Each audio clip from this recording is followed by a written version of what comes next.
सुबह के 10 बजने को है, वक्त हो चला है अपना बिहार का। मैं हूं शुभे मिश्रा, आपके साथ बुलेटिन की शुरुआत सियासी खबर के साथ करेंगे।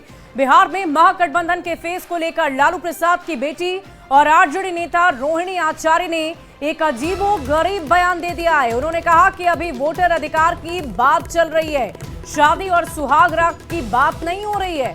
बड़ी खबर आपको बता रहे हैं, बिहार में महागठबंधन के सीएम फेस को लेकर लालू प्रसाद की बेटी और आरजेडी नेता रोहिणी आचार्य ने एक अजीबोगरीब बयान दे डाला है। उन्होंने कहा कि अभी वोटर अधिकार यात्रा की बातें चल रही है, शादी और सुहाग रात की बात नहीं हो रही है। अभी क्या चल रहा है? अभी वोटर लोग का अधिकार की लड़ाई चल रही है। तब जिसका अभी शादी का बातें नहीं चल रहा है, यहाँ सुहाग रात किसके साथ मनाया जाएगा वो बात चल रहा है क्या? हद है भाई, जो ज्यादा जरूरी है वो बात ना होगा। वहीं आरजेडी नेता रोहिणी आचार्य के इस बयान पर एनडीए के नेताओं ने निशाना साधा है। आरजेडी और कांग्रेस ने अपनी अपनी सफाई भी दी है। किसकी शादी और कैसी सुहागरात? अभी तो महागठबंधन की बिन दूल्हे की बारात निकल रही है, दूल्हा बनने की होड़ मची है। लालू प्रसाद जी की सुपुत्री रोहिणी आचार्य का बदहवासी में दिया गया बयान पूरी तरह बेतुका है। महागठबंधन में तो सीएम फेस कोई है ही नहीं। भले ही रोहिणी जी बहाना बनाकर वोटर अधिकार का मुद्दा उछाल इस पर पर्दा डालने की कोशिश करें, लेकिन जब पर्दा उठेगा तो सीन दिलचस्प और देखने लायक होगा। लालू प्रसाद यादव जी का पूरा पारिवारिक कुनबा इस बात से बहुत तनाव में है, विचलित है कि ऐसा क्या हुआ कि 2020 के विधानसभा के चुनाव में तेजस्वी यादव जी को महागठबंधन ने अपना चेहरा मान लिया था, लेकिन इस बार सब लोग कन्नी काट रहे हैं। अब इसी फ्रस्ट्रेशन में लालू प्रसाद यादव जी की सुपुत्री, जिनको लालू जी ने चुनाव भी लड़ाया था, रोहिणी जी, इस तरह के आपत्तिजनक शब्द बोल रही हैं। आपत्तिजनक जिनके मतलब हो सकते हैं, ये उनके फ्रस्ट्रेशन को दर्शाता है। 60 लाख से अधिक जो वोटर्स के नाम काट दिए गए हैं, उस मुद्दे पर बिहार की जनता जो आंदोलित है, बिहार की जनता जो सड़कों पर है, और जिस तरह से समर्थन और विश्वास मिल रहा है, उसके कारण भाजपा बेचैनी में है। इसी संदर्भों में जब रोहिणी आचार्य जी से किसी ने कोई सवाल किया तो उन्होंने उस संदर्भों के संबंध में स्पष्ट रूप से कहा कि अभी वोटर अधिकार यात्रा चल रहा है। बिहार की जनता वोटर्स के अधिकार के लिए और लोकतंत्र और लोकतांत्रिक प्रक्रिया की मजबूती के लिए संघर्ष और आंदोलन में है। देखिए, भारतीय जनता पार्टी को ना हर मौके पे द्वेष फैलाना, समाज में लड़ाई लगाना, लोगों को भड़काना, आग लगाना, तेल छिड़कना, समाज को बांटना, उनका मुख्य काम यही है। अरे भाई, जो जहाँ जिस चीज़ की उपयोगिता हो वो सवाल करे ना, उसका जवाब देखे ना। काहे दूसरे के फटे में हाथ अड़ाते रहते झूठ मूठ का। और देखिए, पीएम मोदी पर अभद्र टिप्पणी का मामला। आज दिल्ली में बीजेपी का बड़ा प्रदर्शन है। पीएम के अपमान के खिलाफ प्रदर्शन हुआ है। कल पटना में जोरदार प्रदर्शन हुआ था और आज देश की राजधानी दिल्ली में इसी बाबत प्रदर्शन होने जा रहा है। आपको बता दें कि विपक्ष की तरफ से वोटर अधिकार यात्रा पूरे बिहार में निकाली जा रही है और इसी दौरान अभद्र टिप्पणी देश के प्रधानमंत्री नरेंद्र मोदी के स्वर्गीय मां को लेकर एक कार्यकर्ता, एक नेता की तरफ से की गई है, जिसके बाद से लगातार इसकी चर्चा हो रही है और इसी को लेकर सियासत भी गर्म है। साथ ही साथ आपको बता दें कि देश भर में इसको लेकर न सिर्फ चर्चा हो रही है, बल्कि आक्रोश भी जताया जा रहा है, दिखाया जा रहा है।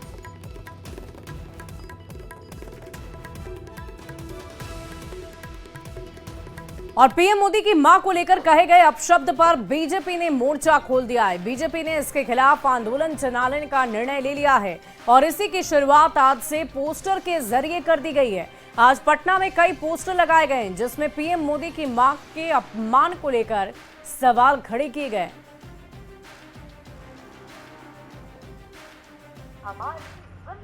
प्रधानमंत्री मोदी को कहे गए अपशब्द के बाद बीजेपी ने मोर्चा खोल दिया है और बीजेपी ने एक बड़ी बैठक करके ये तय किया है कि पूरे बिहार भर में इस बात को लेकर के आवाज़ उठाई जाएगी, आंदोलन किया जाएगा और इसकी शुरुआत देखिए पोस्टरों के जरिए हुआ है। यहाँ पे देखिए पूरे पटना में कई पोस्टर लगाए गए हैं और इन पोस्टरों के जरिए संदेश देने की कोशिश है। यहाँ पे देखिए पोस्टर लगाया गया है कि राहुल तेजस्वी के मन से मां को कहे गए अपशब्द। और दूसरी तरफ अगर आप देखेंगे कि एनडीए सरकार ने सर्वाधिक महिला पुलिस बल से आधी आबादी को किया है सशक्त। तो जहाँ सरकार ने महिलाओं को लेकर के जो काम किए हैं उन तमाम कामों को यहाँ पे दर्शाते हुए बताया गया है कि एनडीए सरकार किस कदर महिलाओं को सम्मान देती है, लेकिन वो अपशब्द कहे गए हैं। और कई पोस्टर जो हैं वो एक साथ दिखाए गए हैं। यहाँ पे युवा संघर्ष समिति द्वारा पोस्टर लगाया गया है, लेकिन ठीक अगर आपको यहाँ से आपको अगर नज़र आती है तो यहाँ पे देखिए क्षत्रिय संघर्ष समिति, इन्होंने यहाँ पे एक पोस्टर लगाया है। इन्होंने कहा कि प्रधानमंत्री की स्वर्गीय मां का किया अपमान। और दूसरी तरफ अगर आप देखेंगे कि एनडीए सरकार में वृद्ध, दिव्यांग और विधवा महिलाओं के लिए 1100 रुपये प्रति महीना जो पेंशन की राशि दिया गया है, उस बात को यहाँ पे रखा गया है। और ख़ास बात ये है देखिए कि पोस्टर जो रखा गया है, जो अपमान कहा गया है, वो ब्लैक कलर में, जबकि जो काम किए गए हैं वो वाइट कलर में रखे गए हैं। ठीक उसी तरह का अगर आप देखेंगे कि यहाँ पे एक और पोस्टर लगाया गया है जहाँ पे कहा गया है कि देश के पीएम की स्वर्गवासी मां का किया अपमान। और दूसरी तरफ एनडीए सरकार ने उज्ज्वला योजना से करोड़ों माताओं का जीवन बनाया आसान। तो ये मतलब साफ है कि यहाँ पे बीजेपी जो है उन्होंने मोर्चा खोल दिया है और लगातार अलग अलग समितियां, अलग अलग लोगों के द्वारा जो है ये लगातार बातें उठाई जा रही हैं कि जिस तरीके से पीएम मोदी को मां को लेकर के जो शब्द मंच से कहे गए, उसे लेकर के लगातार बीजेपी हमलावर है और पोस्टरों के जरिए लोगों के बीच में इस बात को प्रमुखता से उठा रही है। कैमरा पर्सन मनीष जुनेजा के साथ रवि एस नारायण, न्यूज़ 18 पटना। और देखिए प्रधानमंत्री मोदी 15 सितंबर को पूर्णिया के दौरे पर आ रहे हैं, जहां पीएम पूर्णिया एयरपोर्ट का उद्घाटन करेंगे। लेकिन उससे पहले 2 सितंबर को भी पीएम वर्चुअल तरीके से बिहार को करोड़ों की सौगात देंगे। डिप्टी सीएम सम्राट चौधरी ने जानकारी देते हुए बताया कि पीएम वर्चुअल तरीके से बिहार को करोड़ों रुपए की सौगात देते हुए कई योजनाओं का उद्घाटन और शिलान्यास करेंगे। और इस पूरी खबर पर अधिक जानकारी देंगे आपको न्यूज़ 18 संवाददाता रवि एस नारायण। प्रधानमंत्री नरेंद्र मोदी 15 सितंबर को बिहार में एक बार फिर पहुंच रहे हैं और पूर्णिया एयरपोर्ट का उद्घाटन कर रहे हैं। लेकिन 15 सितंबर से पहले प्रधानमंत्री मोदी बिहार को एक और जो है करोड़ों का तोहफा देने जा रहे हैं। और आपको बता दूं कि 2 तारीख को वर्चुअल तरीके से प्रधानमंत्री मोदी बिहार के लोगों के साथ जुड़ेंगे और करोड़ों की सौगात जो है वो देंगे। आपको बता दें कि यहाँ पे लगातार प्रधानमंत्री जो है पहुँच रहे हैं और बिहार में कई तोहफे दे रहे हैं। लेकिन जो बिहार की अभी चुनावी सियासत है, इस चुनावी सियासत में लगातार घमासान जारी है। और ऐसे वक्त में जहां पर चुनावी जो दौरा है वो तमाम दलों का शुरू हो चुका है, वैसे में प्रधानमंत्री मोदी 15 सितंबर को तो आएंगे ही, लेकिन उससे पहले 2 तारीख को कई जो योजनाएं हैं उसका उद्घाटन और शिलान्यास जो है वो करने जा रहे हैं। और माना जा रहा है कि जिस तरीके से अभी लगातार सियासत चल रही है और जो अपशब्द कहे गए हैं, इसे लेकर के भी विपक्ष पर हमलावर हो सकते हैं। कैमरा पर्सन मनीष जुनेजा के साथ रवि एस नारायण, न्यूज़ 18 पटना। और देखिए भारत के प्रधानमंत्री नरेंद्र मोदी के जापान दौरे का आज दूसरा दिन है। जापान के प्रधानमंत्री शिगेरू इशिबा के आमंत्रण पर पीएम मोदी यहां 15वें वार्षिक शिखर सम्मेलन में शामिल हो रहे हैं। इस दौरान उन्होंने जापान के पीएम के साथ बुलेट ट्रेन की सवारी का आनंद भी लिया है, जिसकी तस्वीरें हम आपको दिखा रहे हैं। बहुत ही खास तस्वीर है ये। जापान के प्रधानमंत्री और हमारे देश यानी भारत के प्रधानमंत्री नरेंद्र मोदी आपको बुलेट ट्रेन की सवारी का आनंद लेते हुए नजर आ रहे होंगे। और ये तस्वीरें अपने आप में बहुत ही खास, बहुत ही सुखद तस्वीर हम आपको दिखा रहे हैं। और इसी बीच अररिया से एक बड़ी खबर का रुख कर लेते हैं। जमीन विवाद में डबल मर्डर हुआ है। एक की गोली मारकर हत्या कर दी गई है, दूसरे को जिंदा जलाकर मारा गया। दोनों ने एक दूसरे को मारा। एसपी ने ये बड़ी बात बताई है। दोनों के बीच दुश्मनी चल रही थी। भरगामा थाना के धनेश्वरी की घटना बताई जा रही है। अररिया से बड़ी खबर आ रही है। जमीन विवाद में डबल मर्डर हुआ है। एक की गोली मारकर हत्या हुई, दूसरे को जिंदा जलाकर मारा। दोनों ने एक दूसरे को मारा है। एसपी की तरफ से इस बात की जानकारी दी गई। दोनों के बीच दुश्मनी चल रही थी और आपसी विवाद को लेकर ही हत्या हुई है। भरगामा थाना के धनेश्वरी की घटना बताई जा रही है। तो अररिया से ये बड़ी खबर आपको बता रहे हैं। भरगामा थाना के धनेश्वरी की घटना, जहां जमीन विवाद में डबल मर्डर हुआ है। डबल मर्डर की ये खबर आपको बता रहे हैं, जहां जमीन विवाद से जुड़ी हुई ये खबर सामने आ रही है। डबल मर्डर की वजह से इलाके में सनसनी फैल गई, हड़कंप मच गया। फिलहाल इस पूरे मामले को लेकर जब जांच पड़ताल की गई तो पुलिस की तरफ से, एसपी की तरफ से ये खुलासा किया गया कि आपसी विवाद था और इसी विवाद के अंतर्गत इस तरह की घटना को अंजाम दिया गया है। आपसी दुश्मनी की वजह से इस तरह की घटना को अंजाम दिया गया। जमीन विवाद में डबल मर्डर हुआ है। एक की गोली मारकर हत्या हो गई है, दूसरे को जिंदा जलाकर मार दिया है। दोनों ने एक दूसरे को मारा है। एसपी ने ये खबर बताई है। दोनों के बीच दुश्मनी चल रही थी। और इस पूरी खबर की अधिक जानकारी के साथ न्यूज 18 संवाददाता अररिया से सतीश हमारे साथ फोन लाइन पर हैं। सतीश, क्या जानकारी है इस पूरे मामले का उद्भेदन पुलिस की तरफ से क्या किया गया?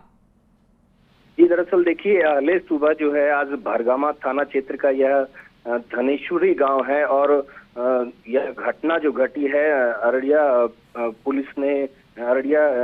पुलिस अधीक्षक अंजनी कुमार ने बताया है कि दरअसल दोनों की जो हत्या हुई है, एक दूसरे को मारा गया है। एक व्यक्ति की गोली मारकर हत्या हुई है, जबकि दूसरे को जिंदा जलाकर मार दिया गया। तो यह बहुत बड़ी घटना है और जो बताया जा रहा है, जो फिलहाल फारबिसगंज एसडीपीओ मुकेश शाह घटनास्थल पर मौजूद हैं। पुलिस के द्वारा जो बताया जा रहा है कि अगले सुबह की घटना है और करीब 2 एकड़ की जमीन को लेकर कई वर्षों से दोनों के बीच विवाद था और इस घटना को अंजाम दिया गया। हालांकि गांव में जो है घटना को लेकर तनाव। चलिए, बहुत बहुत शुक्रिया सतीश हमारे साथ जुड़ने के लिए। बढ़ते आगे, कटिहार से एक बड़ी खबर का रुख कर लेते हैं। भेड़िए का आतंक देखने को मिला है। 12 से ज्यादा लोगों को जख्मी किया। सहायक थाना क्षेत्र के रानी घाट की घटना है और इस मामले में लोगों ने कहा कि काले रंग का एक भेड़िया लगातार लोगों को निशाना बना रहा है। पहले तो इस इलाके में पशुओं को, खासकर गाय को अपना निशाना बनाया, लेकिन अब कोसी नदी से सटे इस इलाके में लोगों को भेड़िया निशाना बना रहा है। तस्वीरें हम जख्मी लोगों की भी आपको दिखा रहे हैं। फिलहाल 1 दर्जन से अधिक लोगों पर भेड़िया ने अटैक किया है, उन्हें बुरी तरह जख्मी कर दिया है और इसीलिए इलाके के लोग काफी दहशत में नजर आ रहे हैं। कटिहार से ये बड़ी खबर है, लोगों में दहशत का माहौल है। बढ़ते आगे, बेतिया में एसआईआर के बाद करीब 3000 वोटर को संदिग्ध मानकर साक्ष्य के लिए नोटिस भेजा गया है। कई इलाकों में नोटिस मिलने के बाद वोटर अपना सबूत दे रहे हैं और वोटर लिस्ट में नाम हटाने से पहले प्रशासन किसी भी तरह की त्रुटि वोटर लिस्ट में नहीं रखना चाहता है। हम घर पे नहीं थे सर, ठीक है, हम बाहर से आए हैं। आज हम मिला है, हम सर से गए थे लौरिया। 1-2 दिन में हम लोग अपना ये जो है कागज पत्र सब जमा कर देंगे। किया गया है सर, हम लोग बाहर थे, कमाने गए थे, गरीब आदमी हैं हम लोग, 2 रुपये कमाएंगे नहीं तो खाएंगे कहाँ से। कल हम आए थे, सर से भेंट हुआ था, सर बोले थे ऐसा ऐसा कागज़ चाहिए। तो जो कागज़ हमारे पास मिला था वो फोटो कॉपी करा के लेके मैं गया था BDO साहब के पास। अब आए हैं, अब जो बाकी रहेगा वो हम कल चाहे परसों में जमा कर देंगे। जी, नोटिस किया गया, मैं अपना डॉक्यूमेंट जमा कर दिए हैं। कर दिए जी। तो क्यों नोटिस किया? अरे हम घर पे नहीं थे, गए थे बाहर, परसों आए थे, हम कल अपना कागज तैयार करके आज लाकर जमा कर दिए हैं। जैसे जो डॉक्यूमेंट्स हमें चाहिए एसआईआर के लिए, तो हम रोज़ाना जाके सब लोग से संपर्क कर रहे हैं घर पे। कुछ लोग ऐसे हैं जो बाहर गए हुए किसी काम से, इमरजेंसी में या बाहर कमाने के लिए गए हैं, तो उन लोगों का डॉक्यूमेंट टाइम पे जमा नहीं हो पाया, तो उनको संदिग्ध की सूची में रख के उनको नोटिस दिया गया। और देखिए, इधर बिहार में मुख्यमंत्री महिला रोजगार योजना को कैबिनेट से स्वीकृति मिलने के बाद महिलाओं में खुशी देखने को मिली। कैबिनेट बैठक में मुख्यमंत्री महिला रोजगार योजना को मंजूरी दे दी गई है, जिसके बाद समस्तीपुर में महिलाओं ने रंग गुलाल लगाकर एक दूसरे को बधाई दी है और कैबिनेट में फैसले के बाद सभी महिलाओं के चेहरे पर काफी खुशी नजर आ रही है। महिलाओं ने कैबिनेट के इस फैसले का स्वागत किया है। कैबिनेट के द्वारा मुख्यमंत्री महिला रोजगार योजना की स्वीकृति दी गई है और जिसके बाद समस्तीपुर की ये तस्वीर हम दिखा रहे हैं, जहां तमाम महिलाएं यहाँ रंग गुलाल लगाकर एक दूसरे को इस स्वीकृति मिलने पर बधाई दे रहे हैं। और बिहार सरकार को सभी वाहनों की ओर से बहुत बहुत बधाई। बिहार की वाहनों को आत्मनिर्भर बनाने के लिए जो योजनाएं भी लागू किए गए हैं, इससे हमारी बहनों के घर में खुशहाली आएगी, हमारी सभी बहनें सशक्त होगी, आत्मनिर्भर होगी। इसके लिए बिहार के मुख्यमंत्री नीतीश कुमार जी और एनडीए सरकार, उप मुख्यमंत्री सम्राट चौधरी जी, विजय सिन्हा जी और पूरे कैबिनेट को बहुत बहुत बधाई, शुभकामनाएं पूरे बिहार की महिलाओं की ओर से। एक दूसरे को बधाई देने का लगातार सिलसिला जारी है। तो कहीं ना कहीं जो कैबिनेट के द्वारा स्वीकृति दी गई है, उसका साफ तौर पे खुशी महिलाओं के बीच देखने को मिल रहा है। Mukesh Kumar, news 18 network, Samastipur. और इसी बीच एक बड़ी खबर का रुख कर लेते हैं। पूर्व केंद्रीय मंत्री स्मृति ईरानी ने उप मुख्यमंत्री सम्राट चौधरी से बात की है। दरअसल मुख्यमंत्री महिला रोजगार योजना को लेकर ये बात हुई है। बिहार सरकार के निर्णय पर स्मृति ईरानी ने बधाई दी है। बड़ी खबर आपको बता रहे हैं। पूर्व केंद्रीय मंत्री स्मृति ईरानी ने बिहार के डिप्टी सीएम सम्राट चौधरी से बात की है। मुख्यमंत्री महिला रोजगार योजना को लेकर उनसे बातचीत हुई और बिहार सरकार को बधाई दी। वहीं बिहार में राहुल और तेजस्वी की वोटर अधिकार यात्रा अपने आखिरी पड़ाव पर आ गई है, जिसमें शामिल होने के लिए समाजवादी पार्टी के अध्यक्ष अखिलेश यादव पटना के होटल से सीवान के लिए रवाना हो गए। वोट चोरी के खिलाफ जारी इस मुहिम में विपक्ष के सभी नेता अपना दमखम दिखा रहे हैं।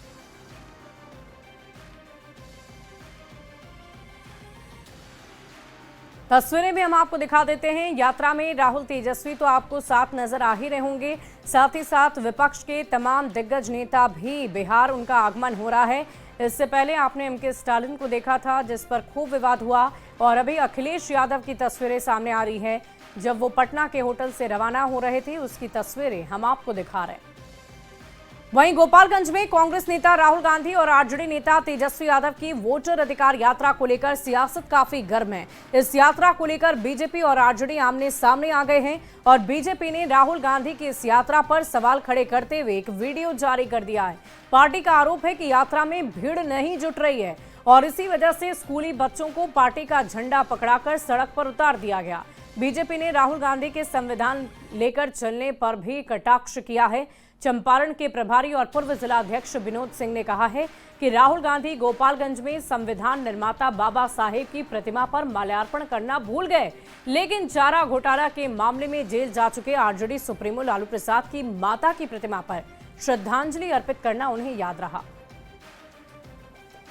बढ़ते आगे, सीतामढ़ी के पुपरी के लोगों को बिहार सरकार की तरफ से एक बड़ी सौगात मिली है। स्वास्थ्य मंत्री मंगल पांडे ने पुपरी में 100 बेड के रेफरल अस्पताल का शिलान्यास किया और इस दौरान स्थानीय सांसद देवेश चंद्र ठाकुर और डीएम सहित तमाम अधिकारी मौके पर मौजूद रहे।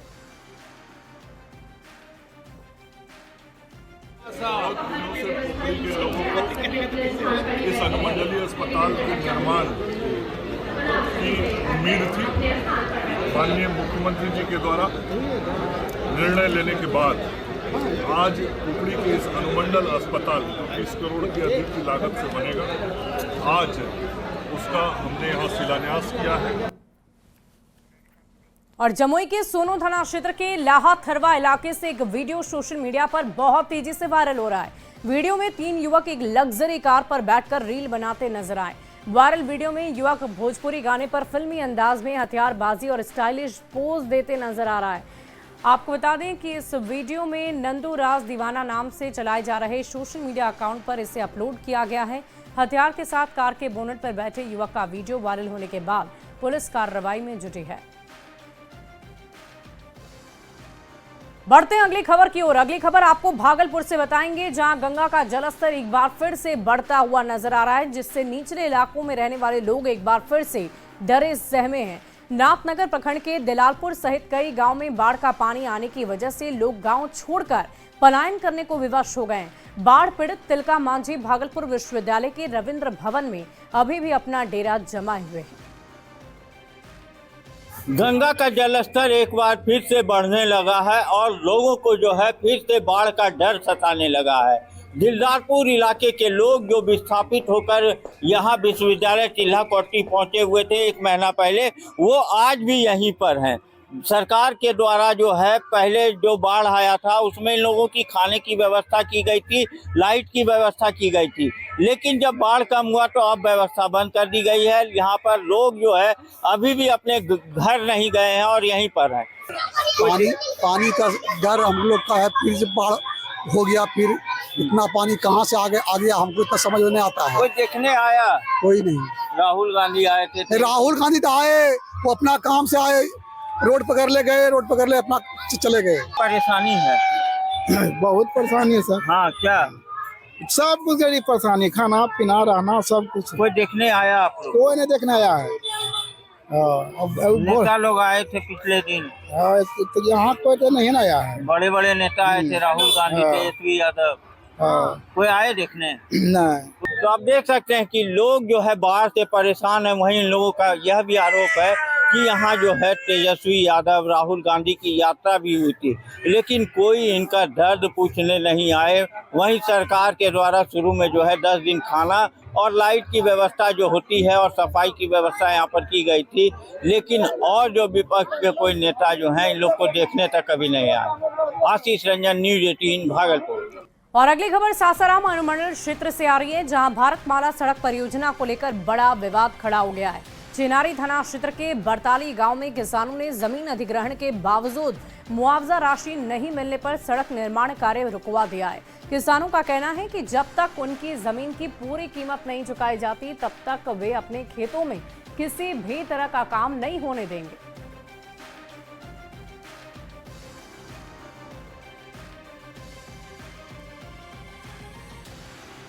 और दानापुर से एक बड़ी खबर आ रही है, जुआ अड्डों पर पुलिस की छापेमारी। बेहटा पुलिस और एसटीएफ की कार्रवाई। छापेमारी में 5 आरोपी गिरफ्तार हुए हैं। 2,07,000 रुपए कैश बरामद किए गए। जेवर, मोबाइल, ताश की गड्डी बरामद की गई है। छापेमारी में कई लोग फरार हैं।